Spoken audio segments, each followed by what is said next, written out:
है ना। अब बात करते हैं इन्वायरमेंट की, है ना। इन्वायरमेंट को हिंदी में बोलते हैं पर्यावरण, है ना, ठीक है। अब पर्यावरण जो होता है इन्वायरमेंट, इन्वायरमेंट के कंपोनेंट अपन पढ़ते हैं, तो उनमें से एक टाइप अभी अपन पढ़ेंगे, पहली चीज बायोस्फीयर। क्या? बायोस्फीयर, ठीक है। देखो बायोस्फीयर क्या होता है, किसी भी एटमॉस्फेयर की, एटमॉस्फेयर, हाइड्रोस्फीयर, लिथोस्फीयर और एटमॉस्फेयर, 3 स्फीयर होते हैं, उनका जो इंटरेक्शन होता है उसको अपन बोलते हैं बायोस्फीयर। क्या बोलते हैं? बायोस्फीयर, है ना। अब बायोस्फीयर जो होता है, क्या होता है ना, बायोस्फीयर किससे मिलके बना होता है? एटमॉस्फेयर, एटमॉस्फेयर, हाइड्रोस्फीयर और लिथोस्फीयर, LITHOSPHER, है ना, लिथोस्फीयर। लिथोस्फीयर का मतलब क्या? जमीन। लिथोस्फीयर मतलब लैंड, क्लियर हो गया। हाइड्रोस्फीयर मतलब वाटर और एटमॉस्फेयर मतलब एयर, क्लियर हो गया। जहां पे ये तीनों इंटरेक्ट करती हैं उस रीजन को अपन बोलते हैं क्या? बायोस्फीयर। क्या बोलते हैं? बायोस्फीयर, क्लियर हो गया। बायोस्फीयर क्या है? बायोस्फीयर एटमॉस्फेयर, हाइड्रोस्फीयर, लिथोस्फीयर, जहां ये तीनों इंटरेक्ट करते हैं उस एरिया को बायोस्फीयर बोल देते हैं, क्लियर हो गया। एक टर्म ज्यादा कॉमन सुने होंगे, बायोस्फीयर रिजर्व। क्या सुने होंगे? बायोस्फीयर रिजर्व होते हैं बहुत सारे, जहाँ पे जो है जीवों को, अलग अलग तरीके के जीवों को क्या रहता है, संरक्षित करके रखते हैं, ठीक है। तो वही बायोस्फीयर है और हम लोग इसी बायोस्फीयर पर रहते हैं। जैव मंडल, जैव मंडल मतलब एक ऐसा मंडल जहाँ पे सभी जीव रहते हैं, उसमें लिविंग थिंग भी रहेंगी और नॉन लिविंग थिंग भी रहती है, क्लियर हो गया। क्लियर, चलो यहाँ लिख लो इसको पहले। इसमें से एक क्वेश्चन जनरेट होगा, what is biosphere? What is biosphere? Clear है, ये क्वेश्चन है एमपी के लिए, है ना, एमपी बोर्ड के पेपर में आएगा ये।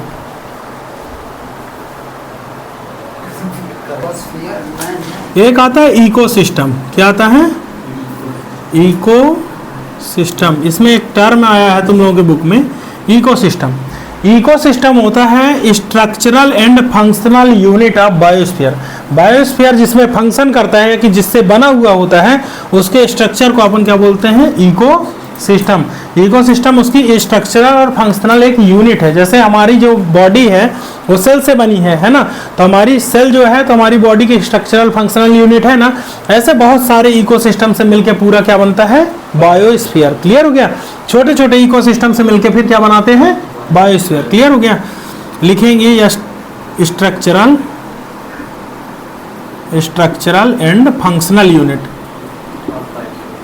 Functional unit of biosphere. Biosphere is called ecosystem, is called ecosystem, ठीक है। इकोसिस्टम क्या है? स्ट्रक्चरल एंड फंक्शनल यूनिट है बायोस्फीयर की, ठीक है। कर लो इसको, देखना। एक साइंटिस्ट था, कौन? एजी टॉन्सली। क्या था? एजी टॉन्सली, जिसने इकोसिस्टम के बारे में बताया था 1935 में। कब बताया था? 1935 में एजी टॉन्सली ने इकोसिस्टम के बारे में बताया था, क्लियर हो गया ये चीज़ कि भाई इकोसिस्टम क्या होता है? स्ट्रक्चरल और फंक्शनल यूनिट होती है किसी भी बायोस्फीयर की। तो ये जो काम था ये किसका था? एजी टॉन्सली का। अब इकोसिस्टम के अपन टाइप्स पढ़ेंगे इसके बाद कि आखिर कितने टाइप का इकोसिस्टम होता है ना। इकोसिस्टम 2 प्रकार का, एक नेचुरल इकोसिस्टम और दूसरा आर्टिफिशियल इकोसिस्टम, ठीक है। उसके बारे में अपन बात करेंगे इसमें टाइप्स की। किसकी? टाइप्स। इकोसिस्टम के जो टाइप्स हैं वो 2 होते हैं, पहला नेचुरल, है ना, नेचुरल, और दूसरा आर्टिफिशियल, आर्टिफिशियल इकोसिस्टम, क्लियर हो गया। नेचुरल इकोसिस्टम और आर्टिफिशियल इकोसिस्टम, ठीक है। नेचुरल और इकोसिस्टम में क्या क्या आता है? जो चीजें नेचर से हमें मिली हुई हैं, जैसे अपना रिवर हो गया, है ना, रिवर, ग्रास लैंड हो गया, है ना, फॉरेस्ट हो गया, डेजर्ट हो गया, है ना, माउंटेन हो गया, ये हमने तो नहीं बनाई ये सारी चीजें, river, grassland, forest, desert, mountain, ये लिख लेना, ये सब नेचुरल इन्वायरमेंट के टाइप है, यानी कि नेचर ने हमें पहले से दे के रखे हैं, ठीक है। आर्टिफिशियल जो इकोसिस्टम होता है उसमें आता है अपना पोंड, तालाब अपन ही बनवाते हैं, है ना, सरपंच वगैरह का काम है गाँव के, या तो फिर राजा महाराजा पहले से बनवा रहे हैं, तो वो नया आर्टिफिशियल है, यानी कि ह्यूमन मेड है, आदमी ने बनाए हैं। डैम्स एक प्रकार का इकोसिस्टम है, बड़े बड़े जो डैम्स बनाए गए हैं, है ना, वो एक अलग इकोसिस्टम है। फिर गार्डन्स जो होते हैं, है ना, GARDENS, गार्डन्स हो गए। गार्डन्स के बाद पार्क्स हो गए, पार्क भी तो इकोसिस्टम है एक, वहाँ पे भी तो लिविंग नॉन लिविंग थिंग दोनों रहते हैं, तो ये इकोसिस्टम जो कहलाता है वो आर्टिफिशियल। यदि पूछे इकोसिस्टम कितने टाइप के, तो दो टाइप के, नेचुरल इकोसिस्टम और आर्टिफिशियल इकोसिस्टम बनेगा। ये क्लियर हो गया। चलो,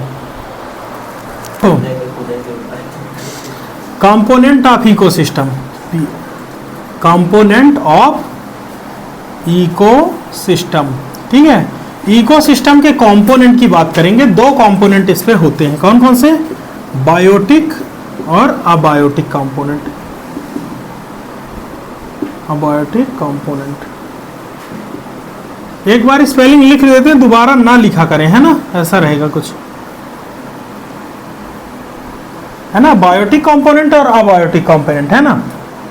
बायोटिक कंपोनेंट ऐसे कंपोनेंट होते हैं जिनमें लाइफ पाई जाती है, ठीक है। क्या पाई जाती है, लाइफ, यानी प्लांट हो गए। बायोटिक कंपोनेंट में क्या क्या आएंगे बताओ, प्लांट्स आएंगे, है ना, एनिमल्स आएंगे, है ना, सारे एनिमल्स जितने माइक्रो ऑर्गेनिज्म वगैरह सब कुछ इसमें काउंट कर रहे हैं, ठीक है, और ह्यूमंस, है ना, ये कौन से हैं, बायोटिक कंपोनेंट।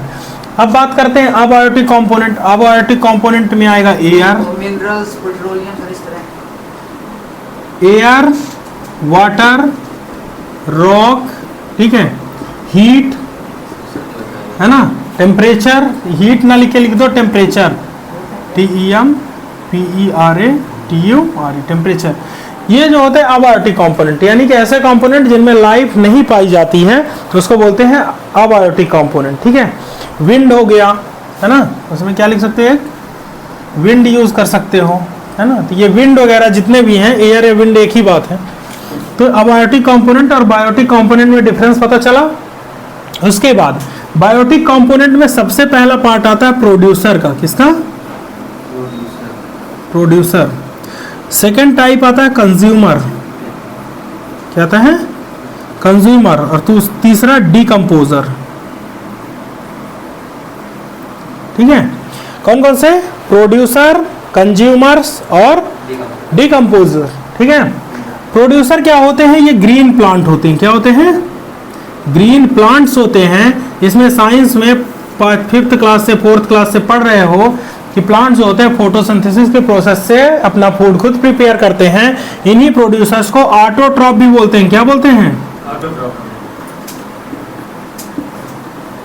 ऑटोट्रॉप्स भी बोलते हैं। इन्हीं प्रोड्यूसर्स को ऑटोट्रॉप्स बोलते हैं, ठीक है। यानी ये अपना खाना खुद बनाते हैं और बाकी सबको सप्लाई करते हैं, ठीक है।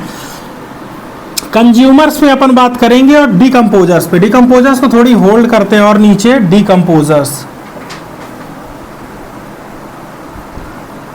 ठीक है।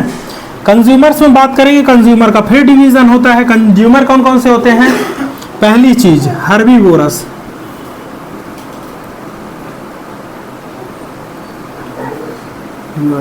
दूसरा होता है कार्निवोरस और तीसरा ओमनीवोरस, ठीक है। देखो, प्रोड्यूसर पढ़ लिया, ग्रीन प्लांट होते हैं और ये ऑटोट्रॉप्स कहलाते हैं। फिर कंज्यूमर्स होते हैं जो हर्बीवोरस होते हैं और कार्निवोरस और ओमनीवोरस। हर्बीवोरस में आता है अपना काऊ, गोट, डियर। कौन, काऊ, गोट, डियर, क्लियर हो गया। कार्निवोरस में आता है लॉयन, टाइगर, लॉयन, टाइगर। और ओमनीवोरस में जैसे क्रो हो गया, क्रो, बियर, बियर मतलब भालू, ह्यूमन, ठीक है। तो ये तीन टाइप के, हर्बीवोरस, कार्निवोरस और ओमनीवोरस, ठीक है, तीन प्रकार के होते हैं, ठीक है। अपन प्रोड्यूसर पढ़े, कंज्यूमर्स पढ़े, कंज्यूमर के बाद अब डीकंपोजर्स। जो फूड को डिकम्पोज करते हैं, यानी कि इन्वायरमेंट को क्लीन करने में मदद करते हैं। यदि कोई डेड ऑर्गेनिज्म है, डेड प्लांट और एनिमल्स हैं, उनको डिकम्पोज करने का काम करते हैं। छोटे छोटे बैक्टीरियाज होते हैं, तो उनको अपन बोलते हैं बायोटिक कंपोनेंट का थर्ड पार्ट डिकम्पोजर। डिकम्पोजर्स में बैक्टीरिया आते हैं। क्या आते हैं? बैक्टीरिया। जितने भी प्रकार के बैक्टीरिया हैं वो सब डिकम्पोजर्स पे आते हैं, डिकम्पोज करने का काम करते हैं। क्लियर हो गया? समझ? प्रोड्यूसर्स, कंज्यूमर्स और डिकम्पोजर्स। ठीक है। और इसमें तो तुम्हें पता ही है ना, विंड का अपना अलग रोल है ना। इकोसिस्टम में हवा चलेगी, लोगों को अच्छा लगता है ना। वाटर, पानी जहाँ पे बहता, नदियाँ वगैरह, तो सभी जीवों के लिए जरूरी ही है ना। तो ये सब जो है, एयर, वाटर, रॉक भी जरूरी है एनिमल्स के छुपने के लिए, है ना। टेम्परेचर भी सही टेम्परेचर, बैलेंस टेम्परेचर की जरूरत पड़ती है ह्यूमन के इंटरेक्शन के लिए, कि सही तरीके से। अच्छा मान लो 70 डिग्री टेम्परेचर होगा, 60 डिग्री, कहाँ घूमोगे? घूम ही नहीं पाओगे कहीं, है ना। तो ये जो फैक्टर्स हैं, ये भी हमारी लाइफ में बहुत अच्छा रोल प्ले करते हैं। क्लियर हो गया? यानी कि हमको बायोटिक और अबायोटिक दोनों कंपोनेंट की जरूरत पड़ती है अपने इकोसिस्टम पे, है ना। देखो, प्रोड्यूसर्स जो होते हैं, ठीक है, कंज्यूमर्स में, ठीक है, अपन जब बात करते हैं तो ये फर्स्ट ऑर्डर के कंज्यूमर्स हैं। क्या है? हर्बीवोरस फर्स्ट ऑर्डर के कंज्यूमर है। कौन से ऑर्डर के? First order. Carnivorous second order के, और ये इनका ऑर्डर कौन सा होता है? थर्ड। यानी कि फर्स्ट ऑर्डर के कंज्यूमर्स, फिर सेकेंड ऑर्डर के कंज्यूमर्स और थर्ड ऑर्डर के कंज्यूमर्स। ये आगे जब अपन पढ़ाएंगे ग्राफ तो उसमें पता चलेगा, है ना। जो ट्रायंगल आता है तो उस ट्रायंगल पे ये काम में आएगा, कौन सा फर्स्ट ऑर्डर है, कौन सा सेकंड ऑर्डर और कौन सा थर्ड ऑर्डर। याद रखना, हर्बीवोरस फर्स्ट ऑर्डर के कंज्यूमर कहलाते हैं, ठीक है। कार्निवोरस सेकंड ऑर्डर के और ओमनीवोरस थर्ड ऑर्डर के कंज्यूमर्स कहलाते हैं, ठीक है। ठीक है। अब बात करते हैं ट्रॉपिक लेवल की, ठीक है। ट्रॉपिक लेवल, ठीक है। ट्रॉपिक लेवल पे अपन बात करेंगे जब, ये एक ट्रायंगल हो गया, ठीक है। पहली चीज क्या होता है? प्रोड्यूसर्स क्या होते हैं सबसे पहले, फिर बात आती है प्राइमरी कंज्यूमर,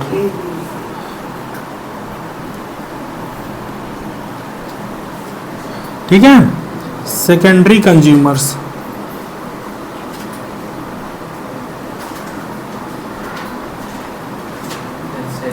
ठीक है, और ये टर्सरी, CONSUMERS, टर्सरी कंज्यूमर्स, ठीक है। देखो, प्रोड्यूसर्स में ये आते हैं प्लांट्स आते हैं। क्या आते हैं? Plants, green plants. क्या आते हैं? ग्रीन प्लांट्स, ठीक है। इनको एनर्जी कहाँ से मिलती है? सन से। क्या होती है? सन से इनको एनर्जी मिलती है। एक चीज हमेशा याद रखना, sun is ultimate source of energy, ठीक है। पूरे ट्रॉपिक लेवल को एनर्जी कहाँ से मिल रही है? सन से। क्लियर हो गया? यहाँ जितने भी ये ट्रॉपिक लेवल चल रहे हैं उनको एनर्जी कहाँ से मिल रही है? सन से। सन जो है उनकी सनलाइट से प्लांट खाना बनाते हैं, सनलाइट का यूज़ करते हैं। वहाँ पे जो लाइट एनर्जी है वो केमिकल एनर्जी में कन्वर्ट होती है। किसमें? लाइट एनर्जी केमिकल एनर्जी में कन्वर्ट होती है। फिर जो प्रोड्यूसर जो प्लांट बनाते हैं, प्लांट जो खाना बनाते हैं, उसको प्राइमरी कंज्यूमर्स कंज्यूम करते हैं, जिनको हार्बीवोरस बोलते हैं। छोटे छोटे कीड़े होते हैं, ये टिड्डे वगैरह, है ना, ग्रासहोपर जिनको बोलते हैं। फिर उनसे बड़े वो सेकेंडरी कंज्यूमर्स, है ना। सेकेंडरी कंज्यूमर्स में थोड़ी बड़े ऑर्गेनिजम्स आते हैं, कार्निवोरस टाइप में, ठीक है। फिर ओमनीवोरस यानी कि ये टर्सरी कंज्यूमर्स होते हैं, ठीक है। और थोड़ी बड़े ट्रॉपिकल लेवल पे सबसे ज़्यादा बड़े ऑर्गेनिजम्स यही कहलाएंगे। क्लियर हो गया? सबसे बड़े, जैसे टाइगर अपने ग्रुप में हो गया, तो ये जो है अपने अपने ग्रुप में सबसे बड़ा जो ऑर्गेनिज्म होगा तो उसको अपन बोलते हैं, जैसे हम लोग अपने ग्रुप में बड़े हैं, ठीक है, ऑर्गेनिजम्स के ग्रुप में, ठीक है, वैसे ही, है ना। तो टाइगर भी अपने ग्रुप में बड़ा हो गया, ठीक है। तो ये जो होते हैं, तो ये ट्रॉपिक लेवल एनर्जी का फ्लो होता है, फूड या एनर्जी का फ्लो डिफरेंट ट्रॉपिक लेवल पे किस प्रकार से होगा, या कि डिफरेंट ऑर्गेनिजम्स में जो एनर्जी और फूड का फ्लो होता है उसको अपन क्या बोलते हैं? Trophic level. क्लियर हो गया? ट्रॉपिक लेवल की डेफिनेशन लिख लो। ट्रॉपिक लेवल जो होता है वो क्या होता है? फूड और एनर्जी का ट्रांसफर होता है, ठीक है। फूड और एनर्जी का ट्रांसफर डिफरेंट फूड चेन में। क्या समझे? फूड और एनर्जी का ट्रांसफर डिफरेंट फूड चेन में। इसकी स्टैंडर्ड डेफिनेशन में लिखवा देता हूं, चलो लिख लो। लिखो, व्हाट इज ट्रॉपिक लेवल? लिखो व्हाट इज ट्रॉपिक लेवल। ये फर्स्ट ट्रॉपिक लेवल बोलते हैं, इसको सेकंड ट्रॉपिक लेवल, और ये है थर्ड ट्रॉपिक लेवल, और ये fourth trophic level. Total 4 trophic level होते हैं, जिनमें सबसे नीचे आते हैं प्रोड्यूसर्स। क्या आते हैं? प्रोड्यूसर्स। अभी इसमें समझना कि किसी किसी ट्रॉपिक लेवल में किसी का ट्रॉपिक लेवल उल्टा होता है, ऊपर से नीचे की तरफ। यहाँ सुनना, मैक्सिमम एनर्जी सन की किसे मिल रही है? प्रोड्यूसर्स को। उसका 10% और माइनस का 10% मतलब कि कुल 10% जितनी भी एनर्जी ये खाएंगे, जितना भी फूड खाएंगे, मतलब इनको 100% एनर्जी मिली। यदि उसको प्राइमरी कंज्यूमर कंज्यूम करता है तो उसको इसका केवल 10% एनर्जी मिलेगी। कितनी? यदि वो 100% भी फूड खा लेगा ये, तो उसको एनर्जी 10% मिलेगी। फिर इसकी 10% इसके ऊपर पे जाती है, और इसकी 10% इसके ऊपर पे। क्लियर हो गया? तो जो भी एनर्जी मिलती है वो क्या होती है? लेवल बाई लेवल क्या होती जाती है? कम होती जाती है। क्लियर हो गया? तो एनर्जी, इसीलिए हम लोगों को थोड़ी ज़्यादा फूड खाना पड़ता है ना। प्लांट, फिर पहले ऑर्गेनिजम्स होते हैं, छोटे छोटे ऑर्गेनिजम्स होते हैं, उनको कम फूड की ज़रूरत पड़ती है, फिर और ज़्यादा फूड की ज़रूरत पड़ती है, ज़्यादा फूड खाते हैं ये। प्लांट को फूड की ज़रूरत कितनी पड़ती है? सिर्फ सनलाइट की, है ना। सनलाइट और न्यूट्रिएंट्स, बहुत कम फूड की ज़रूरत पड़ती है। ग्रॉस हॉपर वगैरह को थोड़ी ज़्यादा फूड की ज़रूरत पड़ती है, जो थोड़ी बड़े ऑर्गेनिजम्स है, फ्रॉग वगैरह। स्नैक्स वगैरह जो होते हैं उनको और ज़्यादा फूड की ज़रूरत पड़ती है। गोट वगैरह को थोड़ी और ज़्यादा फूड की ज़रूरत पड़ती है। फिर हम लोगों को मैक्सिमम फूड की, क्यों? क्योंकि हम लोग इसमें सबसे टॉप में है, और जितना ज़्यादा अपन प्लांट वगैरह देखो, वेजिटेबल्स वगैरह कितनी खा जाते हैं, ग्रेन्स वगैरह, रोटी वगैरह, बहुत सारा फूड हमको खाना पड़ता, तब जाके हमको इनके बराबर एनर्जी मिलती है। क्लियर हो गया? तो जैसे ऊपर बढ़ते जाते हैं फूड ज़्यादा कंज्यूम होगा और एनर्जी हमको कम मिलती जाती है। ठीक है, इसीलिए फूड ज़्यादा खाना पड़ता है, ये चीज़। ठीक है, देखो फूड चेन की बात आएगी। एक क्वेश्चन आएगा, what is food chain. MP का 2025 का स्पेशल क्वेश्चन है, ये आना चाहिए, है ना। What is food chain? Food chain होता क्या है? ये एक लीनियर नेटवर्क है लिविंग ऑर्गेनिजम्स का। किसका? लिविंग ऑर्गेनिजम्स का, जिसके द्वारा ये ऑर्गेनिजम्स में क्या होता है? एनर्जी का ट्रांसफर होता है। किस फॉर्म में? फूड के फॉर्म में। किस फॉर्म में? फूड के फॉर्म में। पहला, जैसे कि अपन यहाँ पे देखते हैं कि ग्रास क्या रहती है? ग्रास एक हो गया, प्रोड्यूसर है। ग्रास क्या है? प्रोड्यूसर। इसमें एनर्जी कहाँ पे ट्रांसफर होगी? ग्रास ऊपर पे। कहाँ? ग्रास ऊपर। ग्रास कौन खाएगा? ग्रास ऊपर। हिंदी में क्या बोलते हैं उसको? टिड्डा। कौन खाएगा? टिड्डा। ग्रास मतलब हिंदी में भी लिख देते हैं घास। घास कौन खाएगा? टिड्डा। टिड्डा। उसके बाद क्या हुआ? टिड्डे को खाएगा फ्रॉग। कौन खाएगा? फ्रॉग। फ्रॉग मतलब मेढक, है ना। गांव के लोग गूलर बोलते हैं। ठीक है, ये कुएं वाला गूलर नहीं है, बाहर वाला। उसके बाद स्नैक। कौन? स्नैक। इसको जानते ही होगे, है ना, फैमिलियर हो इससे। उसके बाद इसको भी खाता है काइट, ईगल, है ना। ईगल उड़ा के ले जाता है, पिक्चरों में देखे होगे, है ना। ईगल और हॉक, है ना, ये उठा के लेके चला जाता है ना। सुनना यहाँ, तो ये क्या है? एक फूड चेन है। ठीक है, ऐसे टेरिस्ट्रियल एनिमल में भी होती है, और वो जो उसमें होते हैं ग्रासलैंड वाले। ग्रासलैंड में क्या होता है? ग्रास हुई, ग्रास को खाया गोट। कौन खाया? गोट। गोट को खा गया लायन। कौन खा गया? है ना। तो ये चैन खत्म ही, क्योंकि ये बड़ा ऑर्गेनिज्म है, 4th लेवल का है ना। अब इसको ये डिकम्पोज ही होगा। ये क्या होगा? ये डिकम्पोज होगा। ठीक है, क्लियर हो गया इतना। अब यहाँ पे एक चीज समझना, ठीक है, इससे जुड़ी एक कहानी। फूड चैन को समझना है तो सबसे बढ़िया कहानी क्या? देखो, बड़े सवेरे एक कार्यक्रम चला कि एक पौधा माँ के नाम, एक पौधा माँ के नाम। तो सवेरे सवेरे मंत्री जी ने लगाया एक पौधा। क्या लगाया? पौधा। ट्री का एक पौधा लगाया छोटा सा। ठीक है, अब उस पौधे को क्या हुआ कि पौधा सवेरे सवेरे मंत्री जी ने प्लांट किया, दोपहर तक में पौधा खा गई बकरी। कौन खा गई? बकरी। और शाम होते होते बकरी को खा गए मंत्री जी। फूड चैन खत्म, है ना। क्या हुआ? पौधा खा गई बकरी, बकरी को खा गए मंत्री जी। तो वो क्या हुआ कि फूड चैन। कौन से मंत्री जी मैं ये नहीं बोल रहा हूँ वो ऐसे ही है, फूड चैन समझो, बस हो गया। ठीक है, चलो बात आती है एक फूड वेब की। किसकी? Food web. ठीक है, तो बहुत सारी जो फूड चेन जो हैं आपस में जब इंटरकनेक्टेड रहती है तो उसको अपन क्या बोलते हैं, फूड वेब। कैसे, जैसे यहाँ पे ग्रास हुई, क्या हुई, ग्रास। अब मैं घास ऐसे ऐसे करके बना सकता हूँ, इस तरह मान लो ये इस टाइप की ये घास हो गई है ना। इसको कौन खाएगा, ग्रास ओपर। कौन खाएगा, ग्रास ओपर। इसको फ्रॉग खाएगा, क्या खाएगा, फ्रॉग। फ्रॉग को स्नैक, ठीक है। स्नैक को कौन खाएगा, ईगल, है ना, ठीक है। क्लियर हो गया इतना, ठीक है। हो सकता है यहाँ पे ये ग्रास को गोट भी खा सकती है ना। गोट को कौन खाएगा, लॉयन खाएगा, है ना। ये चीज है। ग्रास और कौन खाता है, ग्रास को और कौन खाएगा, है ना। काऊ को किसको खिला दोगे, टाइगर को, है ना। ये तो ये जो अलग अलग प्रकार की जो फूड चेन्स होती हैं वो जब कंबाइन होती हैं तो उसको अपन क्या बोलते हैं, फूड वेब। उसमें से एक और एग्जांपल है इसी का, रैट खाएगा, क्या खाएगा, रैट, रैबिट, है ना, टाइगर, रैबिट और रैट। चूहा, चूहे को कौन खाएगा, स्नैक, है ना। रैबिट जो हो गया, रैबिट छोटा सा जानवर है, इसको फिर इसको मान के चलो कि लॉयन खा लेगा, ठीक है। कैट भी खा लेगी, है ना, डिफरेंट टाइप के, है ना। रैबिट को खाया कैट, कैट को खा गया टाइगर। वो हालांकि खाती नहीं है, बिल्ली को कभी शेर नहीं खाएगा।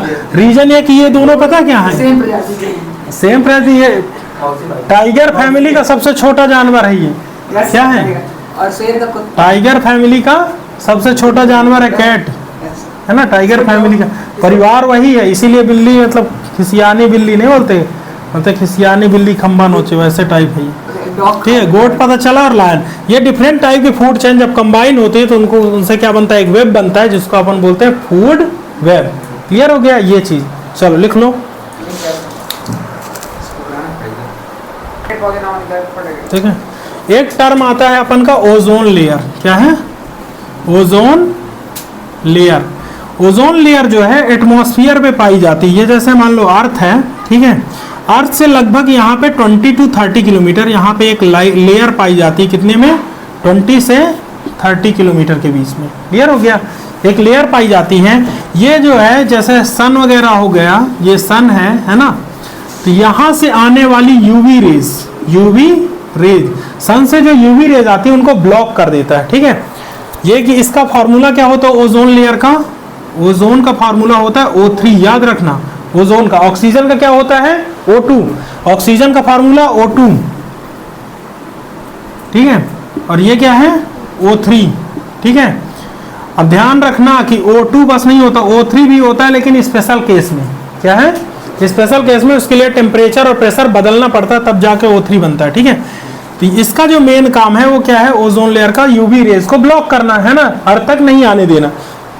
यूवी रेज कर क्या कह सकती है, तो पहली चीज स्किन कैंसर, क्या होता है इससे, स्किन कैंसर ह्यूमन में, ठीक है ना। भाई इतना हाई टेम्परेचर पे कोई रेज आएगी तो उससे हमारी बॉडी में तो नुकसान होगा, क्रॉप कुछ भी नहीं होगी, क्रॉप प्रोडक्शन रिड्यूस हो जाएगा, है ना, पेड़ पौधे जल जाएंगे। यूवी रेज में जब ह्यूमन के साथ ये असर पड़ रहा है, स्किन कैंसर होने का खतरा है, तो क्रॉप भी जलेंगी, है ना। धूप में कभी 4 घंटे रुक के देखो, फिर देखो शरीर की हालत क्या होती है, पूरा एकदम गर्म हो जाता है, रेड कलर का, ये चीज़। तो ये दो चीज़ें बड़े गंभीर इसमें वो आते हैं रिजल्ट्स। और ओजोन लेयर का मेन काम क्या है, यूवी रेज को रोकना, इतना तो पता चल गया, ठीक है। अब इसको ये जो है तो हटेगी कैसे, ये जो रेज बनी है, सॉरी ओजोन लेयर बनी है, तो इसमें पता चला कि अंटार्कटिका के पास एक होल हो गया, क्या हो गया है, होल हो गया। ये होल होता क्यों है, इसको नुकसान कौन पहुंचता, तो केवल एक ही गैस है, CFC गैस, कौन सी, क्लोरोफ्लोरोकार्बन गैस। ये सिर्फ निकलती है AC एंड रेफ्रिजरेटर से, है ना। चाहे वो कार की AC हो, चाहे तो बाइक की AC हो, चाहे ट्रेन की AC हो, किसी की भी AC हो, AC और रेफ्रिजरेटर, किसी की भी AC, किसी प्रकार घर में जो लगी वो, और रेफ्रिजरेटर, इन दोनों में जो गैस निकलती है वो CFC निकलती है, ठीक है। अब एक चीज़ और, अभी एक रिसर्च आई थी उसमें बताया गया रिसर्च पे कि हमको उनका जो मेन मकसद जो है वो ये है कि 1986 के लेवल पे लाके ओजोन को रोक देना, इसको 1986 के लेवल पे ले जाके रोक देना है, कि मतलब इसके बाद की जो वो है ओजोन लेयर इससे ज़्यादा अब यहाँ पे इसकी कटाई ना हो, इसलिए CFC गैस के प्रोडक्शन को बोल दिया कि जितना CFC गैस का प्रोडक्शन पहले 1986 में हो रहा था उतना ही अभी भी होना चाहिए, उसके ऊपर ये प्रोडक्शन नहीं होना चाहिए। उसे से जुड़ा एक कॉन्सेप्ट है कार्बन का, किसका है ना, हर फैक्ट्री इस कार्बन को खरीदती है, कार्बन इमिशन को खरीदती है, उसको बताना पड़ता है कि हमारी फैक्ट्री से कितना कार्बन इमिट होगा, ठीक है। और जो गवर्नमेंट वगैरह पैसे पे करती हैं कि जो इतनी सारी सब्सिडीज देती हैं वो किसके बदले में देती हैं, इसी कार्बन इमिशन को कम करने के लिए। जो पेड़ पौधे किसान लगाते हैं तो उससे क्या होता है, कार्बन इमिशन कम होता है, गवर्नमेंट को उससे फायदा होता है। हर गवर्नमेंट के पास एक फिक्स्ड अमाउंट में कार्बन इमिशन का कॉन्ट्रैक्ट होता है, जो भी उससे ज़्यादा कार्बन इमिट करती है उसको फिर बाकी कंट्रीज को पैसा पे करना पड़ता है, या कि जो भी उसका संरक्षण करती है उनको। क्लियर हो गया। जैसे अमेज़न वगैरह हो गया, लगभग 20% ऑक्सीजन प्रोड्यूस करते हैं। क्लियर हो गया। इसीलिए तो कुछ इन्हीं सारे कारणों से तो अमेरिका जैसे कंट्री थोड़ी ऊपर है, पेड़ पौधे भी लगा के रखे हैं वो लोग। और हम लोगों के इंडिया में लगभग कितने पार्ट में फॉरेस्ट होना चाहिए, 33% पार्ट में जंगल होना ही चाहिए, कंपलसरी रखा गया पहले से ही, ये नियम है। हाँ, इस चैप्टर का लास्ट टॉपिक है ना, फाइनल टॉपिक, ठीक है। वेस्ट डिस्पोजल, वेस्ट मैनेजमेंट, है ना। दो प्रकार के होते हैं वेस्ट। पहली चीज बायोडिग्रेडेबल, बायोडिग्रेडेबल और नॉन बायोडिग्रेडेबल, नॉन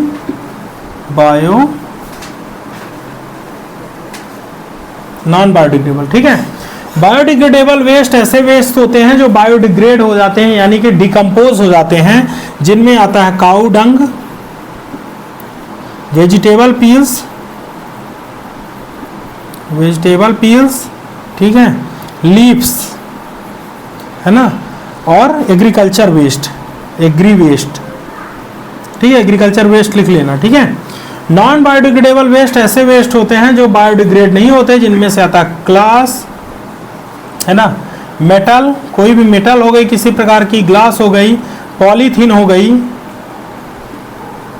पॉलीथीन, है ना, पॉलीथीन, मेटल और ग्लास, प्लास्टिक, है ना, ये बायोडिग्रेड नहीं होते। क्लियर हो गया। तो बायोडिग्रेडेबल और नॉन बायोडिग्रेडेबल वेस्ट में ये डिफरेंस होता है। क्लियर हो गया।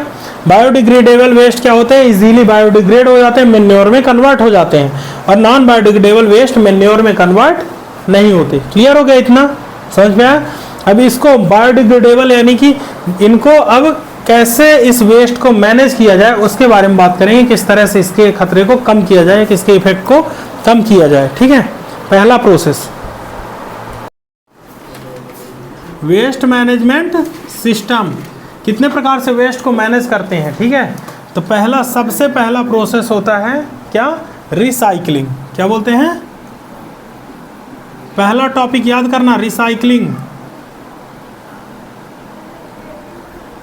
रिसाइकलिंग, है ना, किसी भी फूड को, किसी भी बायोडिग्रेडेबल वेस्ट को रिसाइकल करके, जैसे मेटल वगैरह के पीसेस हो गए, है ना, तो उनसे दूसरी तरीके के मेटल के पीसेस और बना सकते हैं, दूसरे ऑब्जेक्ट बना सकते हैं मेटल के। ग्लासेस हो गए, ग्लासेस का रिसाइकल कर सकते हैं। पेपर होता है, पेपर का रिसाइकल कर सकते हैं। यानी कि ज़्यादातर प्रोडक्ट को कैसे रिड्यूस किया जा सकता है, वेस्ट को रिसाइकलिंग करके। क्लियर हो गया, रिसाइकलिंग प्रोसेस पता चल गई। ये मेटल्स में हो सकती है, मेटल्स, ग्लास, पेपर, ठीक है। दूसरी प्रोसेस है, इसको दूसरी प्रोसेस क्या है, इंसिनरेशन। क्या होती है, इंसिनरेशन। कि उसको एक और प्रोसेस लिखो पहले, कंपोस्टिंग। क्या लिखोगे, कंपोस्टिंग, यानी कि खाद बना के। कैसे, ये किसका बनेगा, काऊ डंग का। किसका, काऊ डंग हो गया, और वेजिटेबल पील हो गया, वेजिटेबल पील्स मतलब सब्जियों के छिलके, ठीक है, सब्जियों के छिलके। गोबर हो गया, और फिर एक और क्या हो गया, गोबर, सब्जियों के छिलके, और लीव्स, लीफ, है ना। तो इनसे ये भी लीव्स लिख लो, LEAVES, लीव्स, ठीक है। थर्ड प्रोसेस है इंसिनरेशन। इंसिनरेशन यानी कि जलाना। इंसिनरेशन का मतलब क्या होता है? जलाना। ज़्यादातर जो वो होता है नॉन बायोडिग्रेडेबल वेस्ट, उसको क्या कर दिया जाता है? इंसिनरेशन प्रोसेस के थ्रू जला दिया जाता है, जिसमें पॉलीथीन वगैरह हो गई, है ना। तो बाहर एक अभी नई केस स्टडी आई है, उसमें स्विट्जरलैंड में भाई एक बहुत बड़ा डेवलप्ड कंट्री है, अच्छा खासा, है ना, डेवलप्ड कंट्री, बड़ा नहीं है, उसका साइज छोटा ही है। तो वो अपने 90% वेस्ट को क्या करता है? इंसिनरेशन प्रोसेस के थ्रू जला देता है और उसका यूज़ रोड वगैरह बनाने में कर लेता है। जो भी उसका वेस्ट बचता है उसका यूज़ रोड बनाने में, मतलब कचरा वहाँ पे है ही नहीं, 100% वहाँ पे कचरे का निपटारा हो जाता है। करता क्या है वो? पहली चीज़ रिसाइकलिंग करता है, एक प्रोसेस, और दूसरा कंपोस्टिंग। अलग अलग कचरा उठाता है वहाँ पे, है ना, जो भी वेस्ट वगैरह होता है ना, तो उसको क्या करेगा कि बायोडिग्रेडेबल अलग, नॉन बायोडिग्रेडेबल अलग, है ना। घर में दो ही प्रकार कचरा निकल सकता है, या तो बायोडिग्रेड हो जाएगा या तो नॉन बायोडिग्रेडेबल। बायोडिग्रेडेबल से खाद बना लेता है, खाद बना उसी खाद का यूज़ खेतों में कर लेता है, या तो गवर्नमेंट प्रोजेक्ट में कर लेता है, गवर्नमेंट पर उसको सेलिंग भी कर लेती है। गवर्नमेंट क्या करती है? उस कचरे को, जो भी खाद वगैरह बनती है कंपोस्ट, वो अच्छी क्वालिटी की होती है और उसको सेल कर लेती है। दूसरी प्रोसेस वो करता है इंसिनरेशन। कौन सी प्रोसेस? इंसिनरेशन। इस प्रोसेस के थ्रू वो पूरे कचरे को क्या कर देता है? जो भी जो पॉलीथीन वगैरह हो गया, प्लास्टिक वगैरह, सिंगल टाइम यूज़, तो वो प्लास्टिक्स वगैरह को जलाने के बाद क्या करता है कि जो गैसेस हैं उनको भी प्योरीफाई करके वो करता है, प्योरीफाई करके ही एटमॉस्फेयर पे छोड़ता है, ठीक है। क्योंकि खराब गैसेस, कार्बन मोनोऑक्साइड जैसे गैसेस निकलती है, सल्फर डाइऑक्साइड जैसे गैसेस निकलती है इनको जलाने पे, तो उनको मैनेज करके ये काम करता है। और साथ में जो उसका वेस्ट निकल के आएगा, एसेस निकल के आती है, उसका यूज़ ब्रिक्स बनाने में, ब्रिक्स ब्लॉक बना के, और फिर उसको सड़क बनाने में उसका यूज़ कर लेता है। क्लियर हो गया? तो इसका बेस्ट एग्जांपल है इंसिनरेशन प्रोसेस का। कौन? स्विट्जरलैंड वगैरह, ठीक है। फिर चौथा, अपने यहाँ इतने ज़्यादा स्केल में, एक तो बड़ा कंट्री है और इतना कर पाना थोड़ी मुश्किल की बात है, ठीक है। चौथा अपन देखेंगे यहाँ पे लैंडफिल और सीवेज। क्या होता है? लैंडफिल। लैंडफिल अपने यहाँ बहुत होता है, ठीक है। लैंडफिल प्रोसेस में क्या होता है? सिटी का पूरा कचरा एक जगह से उठाते हैं और उसके बाद एक खाली एरिया में, ब्लैंक एरिया में, या कि डंप कर देते हैं। डंपिंग वेस्ट बोलते हैं। क्या बोलते हैं? Dumping waste. जो भी वेस्ट है उसको डंप करना, ठीक है। पांचवा होता है सीवेज। क्या होता है? सीवेज। जो जितना भी शहरों का गंदा पानी होता है उन सबको क्या करते हैं? ट्रीटमेंट के थ्रू ही कहाँ छोड़ना चाहिए? वाटर बॉडीज़ में। क्लियर हो गया? जब तक उसका ट्रीटमेंट नहीं होगा तब तक उसको छोड़ना नहीं चाहिए, है ना। और सिक्स्थ, ट्रीटमेंट मतलब उसको क्लीन करना। जो भी प्लास्टिक वगैरह होगा उसको अलग कर लो, जो फ्लोट करने वाला कचरा, सॉलिड वेस्ट अलग कर लो, और जो भी पानी यदि उसमें एसिडिक नेचर का यदि वो वाटर है तो बेसिस मिला के और फिर पानी छोड़ो, न्यूट्रलाइज हो जाए उसमें, ठीक है, जिससे जो ऑर्गेनिजम्स हैं तो वो नुकसान उनको ना हो, ठीक है, फिशेस वगैरह को। और एक लास्ट प्रोसेस जो होती है वो होती है क्या? एक और प्रोसेस, क्या नाम है उसका? बायोगैस। क्या होती है ना। तो जो काऊ डंग वगैरह होता है या तो कंपोस्टिंग में यूज़ कर लेते हैं, या तो फिर क्या करते हैं? बायोगैस बना लेते हैं। क्या बनाते हैं? बायोगैस बना के इसका यूज़ अच्छे तरीके से किया जा सकता है, और बाद में जो उससे खाद बनेगी वो पेड़ों के लिए सबसे अच्छी होती है ना। तो वेस्ट मैनेजमेंट क्या क्या के तरीके कौन कौन से हैं? पहला रिसाइकलिंग, दूसरा कंपोस्टिंग, तीसरा इंसिनरेशन, चौथा लैंडफिल, पांचवा सीवेज, और छठवां हो गया बायो गैस बना के। इन 6 तरीके से पूरे वेस्ट को मैनेज किया जा सकता है। क्लियर हो गया?